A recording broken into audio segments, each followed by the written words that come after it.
En el centro de la isla extendiese una llanura, reputada como la más bella y fértil de todas las llanuras, y casi en el centro de esta planicie se levantaba una colina, no demasiado alta.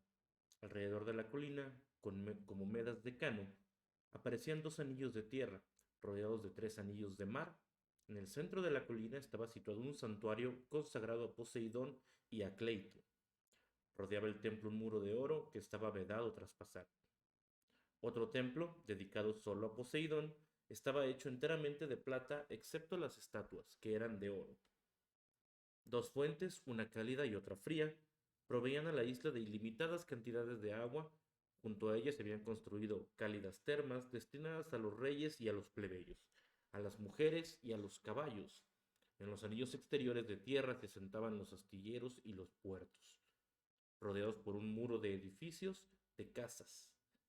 De esta área, donde vivía una población muy numerosa, más allá se extendían las llanuras donde alcanzaban la perfección esas aromáticas sustancias que también hoy produce la tierra y están hechas ya de raíces, ya de hierbas de árboles, flores o frutos.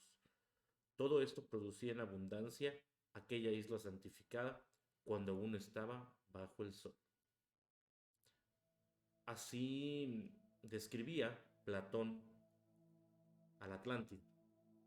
El tema del que vamos a hablar hoy, vamos a hablar, bueno, es una historia muy conocida, vamos a hablar de qué fue lo que pasó, dónde pudo haber estado ubicada y algunas ubicaciones que a lo largo del tiempo se han podido dar como teoría de dónde pudo haber estado esta civilización que también de un día para otro desapareció.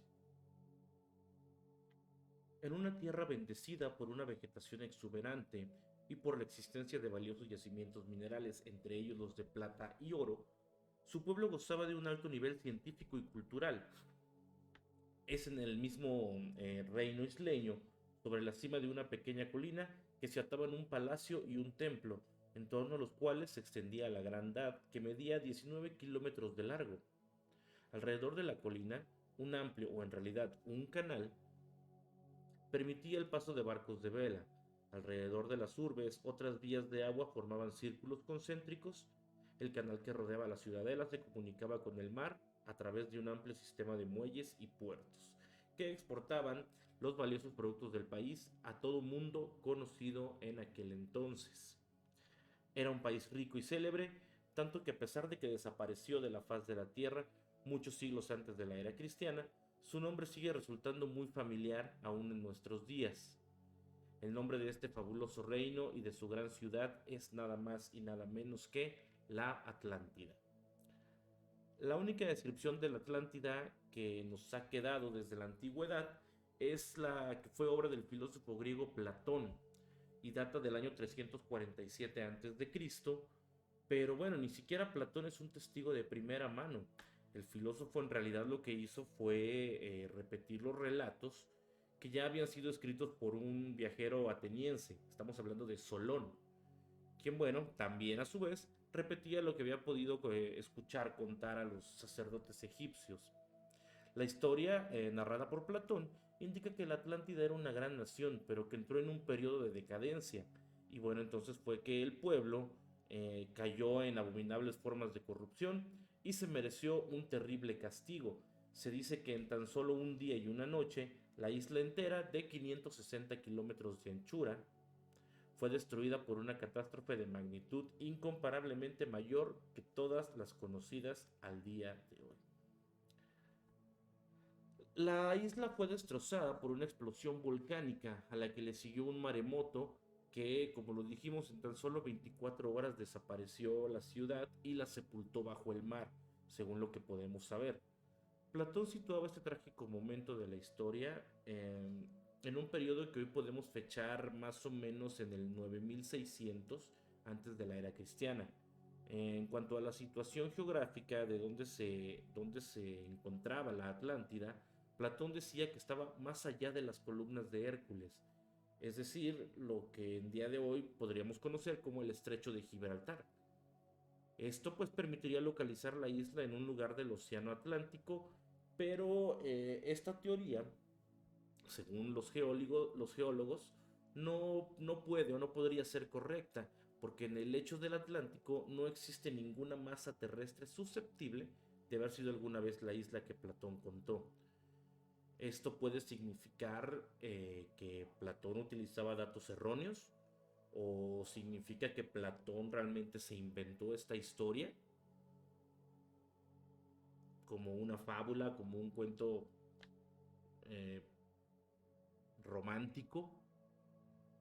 Todo parece indicar que la narración épica de Platón tiene fundamentos sólidos en una realidad histórica, a pesar de que sus datos sobre la cronología y la geografía del lugar pudieran haber sido erróneos. Y aquí también podemos entrar en el debate de si fue inventado o que quizá Platón interpretó mal esos datos y es por eso que no tenemos una referencia real de dónde pudiera haber estado este lugar.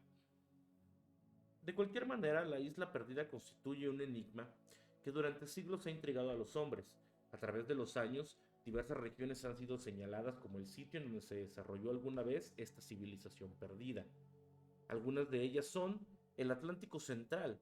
A lo largo del fondo marino del Atlántico Norte y del Sur se extiende un vasto dorsal en forma de 8, desde Islandia hasta la isla de Tristán de Cuna. Algunos sugieren que en las partes más altas de esta cadena montañosa, sobre todo alrededor del arco de los Azores, estuvieron alguna vez por encima del mar, formando la tierra de lo que pudo haber sido la Atlántida. Esta teoría fue una de las más generalizadas hasta que en el presente siglo fue refutada por los científicos, ya que bueno, pues señalan que desde hace miles y miles de años la dorsal atlántica ha estado elevándose desde las profundidades. El lento movimiento de esta masa terrestre es hacia arriba y no hacia abajo. Entonces, bueno, pues se habla de que esta es una formación que ya existía y no tiene desgraciadamente nada que ver con lo que es la Atlántica. Otra de las ubicaciones se habla de América del Norte. Eh, el interés público realmente, porque que es un tema que creo que todos conocemos, por este reino perdido de la Atlántida, se reavivó tan pronto como en las épocas de Cristóbal Colón, cuando él regresa a Europa con sus relatos acerca de tierras del otro lado del océano, que existían del otro lado del océano. El filósofo inglés Francis Bacon relacionó íntimamente la leyenda y la realidad histórica de su obra La Nueva Atlántida. Por su parte, el historiador John Sevan dijo: se puede tener que en un tiempo América formó parte de esta gran región que Platón nombra la isla Atlántida, y que los monarcas de esta isla mantenían relaciones comerciales con los pueblos de Europa y África. La verdad es que esa teoría es muy discutible, todavía al día de hoy no es de las más aceptadas, porque las etnias de América del Norte en realidad nunca alcanzaron un nivel de desarrollo científico y cultural comparable al que según Natán tenían en Atlántida. En Atlántida nos hablan de que fue una ciudad increíblemente tecnológica, increíblemente sabia, llena de conocimiento, llena de vasto acervo cultural, que bueno, no encajaría realmente con lo que teníamos acá en América. Otra sería los puentes continentales. Se han propuesto diversas teorías acerca de puentes continentales que en tiempos remotos pueden haber vinculado África con América, América del Sur realmente. Eh, Sin embargo, los geólogos saben que hoy tales puentes no existieron, por lo menos no de los últimos 50 millones de años. También aquí los puentes continentales, pues bueno, los científicos se han encargado de cerrarnos esa posibilidad a que por ahí hubiera estado la Atlántida situada. Otra es el mar de los sargazos. La palabra portuguesa sargoso designa a una alga flotante. Esas algas constituyen precisamente el mar de los sargazos. Se trata de una masa de algas que abarca casi 4 millones de kilómetros cuadrados, que deriva por impulso de las corrientes a la altura de la costa de Florida. Durante mucho tiempo, los marineros creyeron que las algas cubrían bajíos. Estos podrían haber sido alguna vez la Atlántica hundida, pero no hay bajíos debajo de los sargazos. El mar tiene allí 456 metros de profundidad media, que ya fue explorado y no se encontró absolutamente nada. Otra de las supuestas ubicaciones donde la Atlántida pudo haber existido fue la isla Scilly, perdón. Los historiadores fenicios, griegos y romanos coinciden en referirse a ciertas islas de estaño situadas cerca de las costas británicas. Esas islas existen realmente a la altura de Cornualles y constituyen los únicos centros productores de estaño del Reino Unido, pero no tienen parentesco alguno con la exuberante isla descrita por Platón. Aquí desgraciadamente también aparecen datos que suelen llegar a ser muy burdos, porque, híjole, pues pareciera que cualquiera puede dar una información de dónde está la Atlántida, cualquiera con un mapamundi actual o con un mapamundi de aquellos años, por ahí encuentra alguna masa continental, algún espacio de tierra que le parece no estar explorado y habla de la Atlántida. Sin embargo, pues no. La ciencia nos vuelve a la realidad y nos dice, no, aquí no estuvo. Otra posible ubicación fue Bimini. Y bueno, aquí un fotógrafo americano llamado Edgar Cayce, en la etapa que va de 1923 hasta su muerte en 1945, alcanzó la celebridad como curandero y visionario. Ya de aquí también que te vayas de la fotografía a algo de esto, pues también es un poco extraño. Sin embargo, a pesar de que este señor Edgar nunca había leído las obras de Platón, él afirmaba que, viajando hacia atrás en el tiempo, había visitado mentalmente la Atlántida.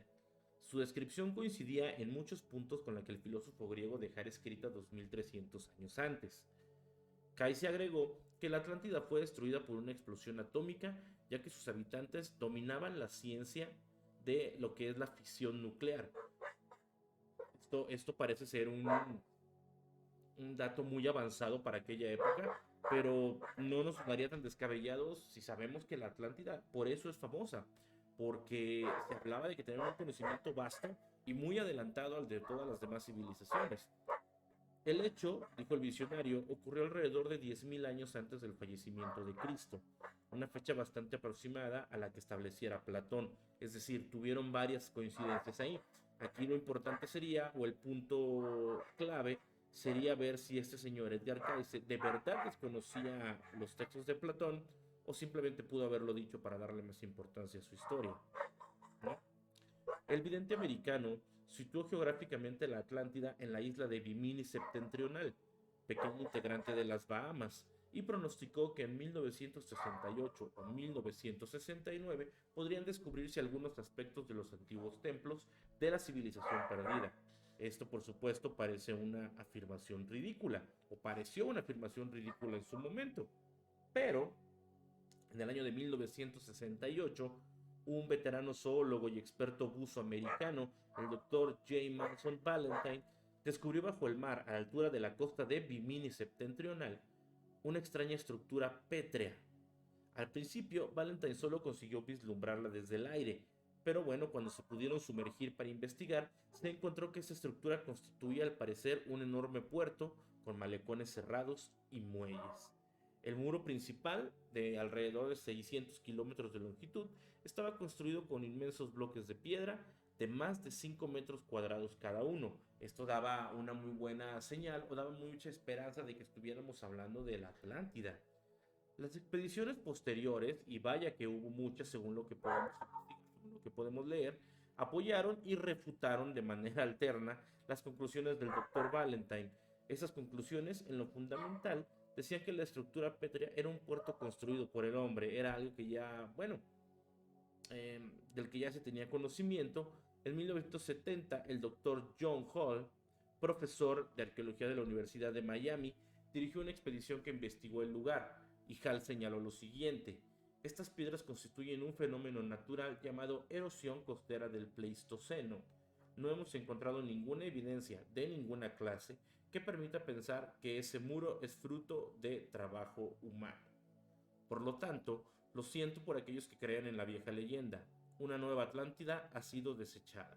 Como les decía, Valentine encontró algo que él decía que había sido hecho por el hombre, y sin embargo después el profesor de arqueología Hall de la Universidad de Miami, hace su propia expedición, hace su propia investigación y da con que no, con que toda esa formación es consecuencia de la erosión del Pleistoceno. Bueno, se nos cae otra Atlántida, ¿no? Como dice ahí. Sin embargo, las dos últimas expediciones americanas a Bimini, realizadas entre 1975 y 1977, regresaron con hallazgos que inducen conclusiones muy diferentes a las del Dr. Hall.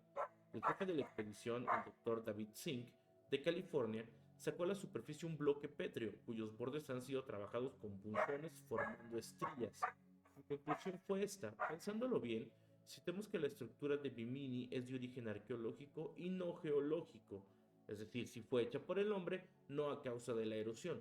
Pero el propósito con que fueron hechas esas obras no pasa por ahora de ser un tema de especulación. Por lo tanto, el misterio de Bimini sigue aún por resolverse, pero la posibilidad de que este lugar sea el sitio donde existió una ciudad perdida no ha sido descartada en su totalidad.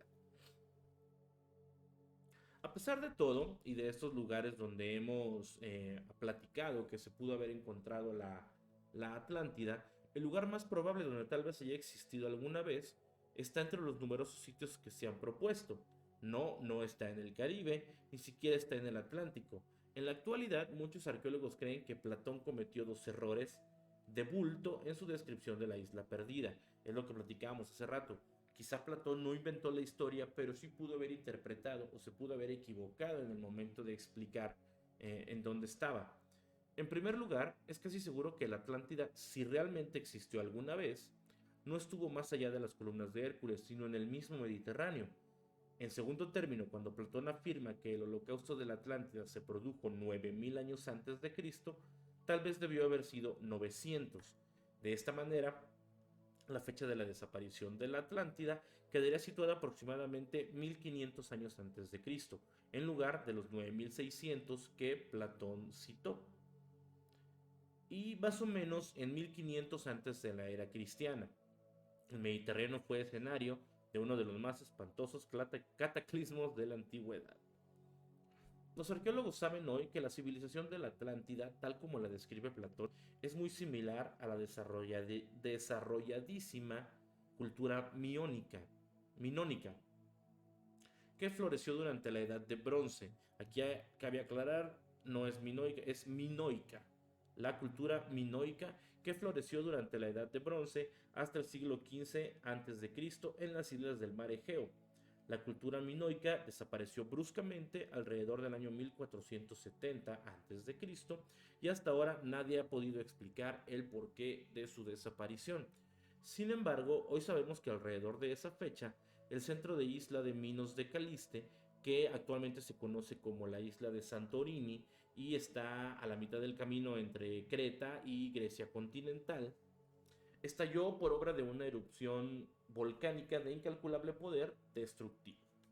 El cráter abierto en medio de esta isla fue cubierto de manera inmediata por el mar. Los arqueólogos en la actualidad han hecho expediciones, han hecho excavaciones en los depósitos de ceniza volcánica de aproximadamente 30 metros de profundidad que cubren lo que una vez fuera la fabulosa isla descrita por Platón. Los hallazgos realizados hasta ahora permiten a los científicos precisar un cuadro estremecedor de los sucesos que se produjeron en la isla hace casi 3500 años. Igual también aquí algo que vuelve muy difícil el tema de la Atlántida o el tema de poder investigar algo más es la escasez de restos humanos, ya que eso hace suponer que los habitantes de Minos recibieron antes del desastre algún tipo de advertencia, seguramente sismos y una serie de erupciones volcánicas menores, y bueno, pues es probable que tras estos eventos los ciudadanos de Minos hubieran subido a sus embarcaciones y hubieran tomado rumbo hacia Creta, que estaba más o menos a 130 kilómetros hacia el sur, pero pues también existe la teoría de que antes de que consiguieran llegar a su objetivo, la isla estalló y bueno, la vorágine de lava ardiente los consumió antes de que pudieran llegar a su destino, dejando de esta manera sin rastros humanos que poder investigar o que poder encontrar. El cráter lanzó al aire roca fundida y vomitó ceniza y piedra pómez sobre las embarcaciones hacinadas. La gente de los barcos, imposibilitada de escapar, sufrió una muerte lenta horrible, mientras el torrente de lava ardiente crecía hacia irrespirable la atmósfera. Para algunos, la agonía terminó con la llegada de una ola gigantesca, tal vez de algunos 60 metros de altura, que pues destruyó la isla y destruyó las embarcaciones. La enorme ola, que viajaba a más de 240 kilómetros por hora, alcanzó en muy poco tiempo Creta, corazón del imperio minoico, y bueno, el agua arrasó todas las ciudades y las aldeas a lo largo de la costa septentrional y destruyó el puerto que abastecía a la capital, el puerto de Knossos. La ola gigantesca prosiguió su marcha hacia la costa norte de África y ahí sus efectos pueden haber dado origen al relato del Viejo Testamento. Fíjense cómo aquí ya estamos hilando dos historias donde un evento pudo haber causado el surgimiento de otro. Decíamos que sus efectos pueden haber dado origen al relato del Viejo Testamento acerca de la separación del Mar Rojo que permitió el éxodo de Moisés. Ahí también le estaremos metiendo un poco de ciencia a un evento que todo el mundo cree o que todo el mundo se cree según las escrituras, que fue divino, vaya, ¿no? También se ha propuesto una teoría según la cual la lluvia de cenizas provocada por el volcán habría sido responsable de las plagas que azotaron Egipto y en las cuales se basó el relato bíblico de todas estas plagas que azotaron Egipto en su momento. La lluvia de cenizas abarcó un área de más de 16.000 kilómetros cuadrados. El alcance de la devastación provocada por el estallido del volcán puede calcularse si se tiene en cuenta el ejemplo de la explosión ocurrida en la isla indonesia de Krakatoa en 1883. El estallido destruyó unas 300 poblaciones de las islas de Java y Sumatra, donde se estima que murieron alrededor de 36.000 personas. El terremoto se percibió hasta una distancia de 5.600 kilómetros en Australia. O sea, fue una cosa increíblemente potente que se sintió a muchos miles de kilómetros alrededor. La onda expansiva dio 3 veces la vuelta al mundo. El polvo volcánico llegó hasta África e incluso hasta Europa. Las olas gigantescas cruzaron el Océano Pacífico, dañaron embarcaciones ancladas en la costa de América del Sur incluso. El destino de Minos de Caliste debe de haber sido similar. Hoy, cuando figura en los mapas con el nombre de Santorín o Santorini, la isla aparece dividida en fragmentos y desolada bajo una estéril capa de cenizas. En realidad, se ha convertido en un grupo de pequeñas islas, las dos principales, Tesla y Teracia. Se caracterizan por sus inaccesibles acantilados de 300 metros de altura y están divididas por una vía de agua de 12 kilómetros de ancho que en algunos tramos tiene 300 metros de profundidad. El agua del mar cubrió el corazón muerto del volcán, formado cuando la roca fundida se enfrió y se desplomó. En el centro del gran cráter, ahora por el mar, en el punto donde alguna vez pudo haberse levantado el palacio y el templo principal de la Atlántida, existen dos islotes que surgieron de las profundidades mucho después de la catástrofe. Están constituidos por roca de lava negra y de ellos se elevan perezosas columnas de humo, pálido, pero lo suficientemente amenazante para recordar el cataclismo que tal vez destruyó el legendario reino de la Atlántida. Y bueno, pues esto fue el tema de hoy. Platicamos de lo que fue la Atlántida, de la representación que le dio Platón, de cómo aparentemente en tan solo 24 horas una tragedia de magnitudes impensables la destruyó, lo sumergió. Y bueno, si es que esta civilización existió, que a mí en mi carácter de curioso me gusta pensar que sí, en mi corazón pienso que sí, pues también ya ahondamos en lo que pudieran ser algunas de las ubicaciones donde pudiera o pudo haber estado ubicada la Atlántida. No se sabe en realidad, a la fecha no se han encontrado más pruebas de esta civilización, más ubicaciones. Hace un par de años, quizá más, se encontraron en el mar algunas pirámides de lo que supuestamente eran hechas de cristal. Quizá toquemos ese tema más adelante. Pero bueno, la Atlántida sigue siendo un misterio en nuestros días, sigue siendo esa gran civilización de la que nos han contado que eran grandes sabios, que eran grandes seres adelantados en tecnología y que sin duda alguna marcaron la pauta para el crecimiento de muchas otras civilizaciones. Les agradezco mucho que hayan estado aquí conmigo. Yo soy Sergio García. Les mando un abrazo. Cuídense muchísimo. Esto fue Voces del Más Allá y nos vemos en un próximo video. Bye.